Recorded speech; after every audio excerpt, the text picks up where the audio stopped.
Happy Thursday, friends. It is the middle of December. This year is basically coming to a close super quick. We got 2 weeks left.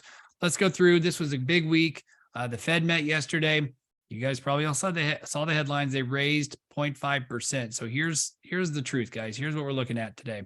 Weekly rates, 6.3 is what Freddie Mac's showing as of December 15.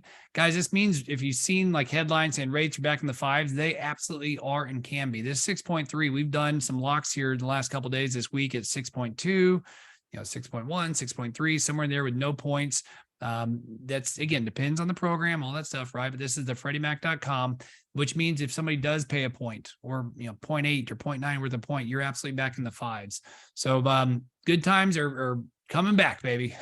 So here's the graph, right? So green is good. Check it out. Since what is this? Mid to late October, we've had a good little run. Again, a lot of this, look at that big one. We remember that from a couple weeks back when the inflation showed that it was coming down, which, by the way, we're 2 for 2, right? Back about a year ago in February, March, so 10 months ago, we said rates would hit 7. They did. And then around the middle of the year, you guys have been watching these videos for a while. We said that rate or inflation would peak in November. Boom. Nailed it, guys. The inflation reports that came out this week also showed it was declining. So good times are here. They're coming. And we think it's going to keep coming. So I just thought this was interesting. The difference between like the 30-year fix and the jumbo rates. Right now, jumbo rates, they have been, you guys can see this, they have been lower than normal conforming rates, which is kind of wild.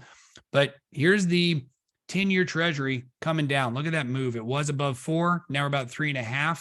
The 10-year is similar to our interest rates in terms of like mortgage rates. They move in tandem a lot of times, or they correlate. And as that 10-year moves down, which we think it will continue to do so, as inflation comes down, we think that's going to go down, which makes our home rates come down. So our home rates are going to come down when inflation comes down. So we think really in January, and I think that's what this next slide, nope, not quite, but I'll keep finishing the thought. I think in January, you're going to see inflation decrease even more because of just housing. So I'll get back to that here in a second, but here's a slide. I thought this was interesting. Dallas, we ranked number 9, baby. Most of them, which I was really shocked. It looks like about third, if not half the list is like California and Florida, but these are the top 10 out of 100 metro areas in the United States. These are the top 10 highest net inflow. So people moving to Sacramento, people moving to Miami, to San Diego. I was like, geez, I talked to so many Californians coming into the Metroplex. I just assumed we'd be number 1. But it looks like we have about 3,800 people coming to Dallas on a regular basis. So, top 10, we'll take it, man. And that's why traffic seems like it's, just keeps getting busier and busier. Refinancing, guys. So with rates now coming down, right? My biggest concern, and we're going to start preaching this more on a regular basis. My biggest concern is that the call centers of the world are going to come out and get folks and get them to refinance when maybe they shouldn't. Even if it does make financial sense, as rates come down, and I said I was 2 for 2, the 3 for 3, we're predicting rates back in the 5s. We think, around February and March is when we're going to see like really good movements.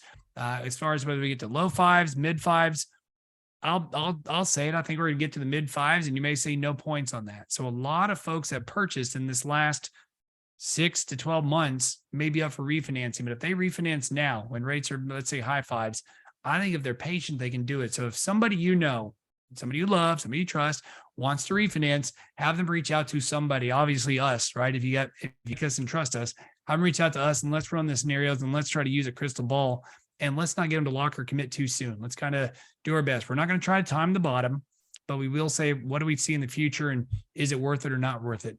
So last thing as we go through this, you guys may not know this, but the credit bureaus sell your information. When your credit gets pulled, Experian, Equifax, TransUnion, they make a few extra bucks by selling your information. That's why you get a lot of these like trigger calls where it's like call center saying, hey, I see you were doing something and this blows you up. The way to do this, think of this as the do not call list for credit reports. Go to optoutprescreen.com. The link's way up here on the top of the page, optoutprescreen.com. If you guys go there, it will take you literally like 90 seconds. You can either do it online, or what I did is I printed it out. When you print it out, it makes it for a longer duration of when they don't bug you. So optoutprescreen.com. We're bringing that up now just because, again, if you are thinking about refinance in the future to prevent those 7 p.m. phone calls from all the call centers and what stuff, the people that buy leads, this is a great way to do it because it does take a couple of weeks to take into effect. So hopefully that is good information for you guys.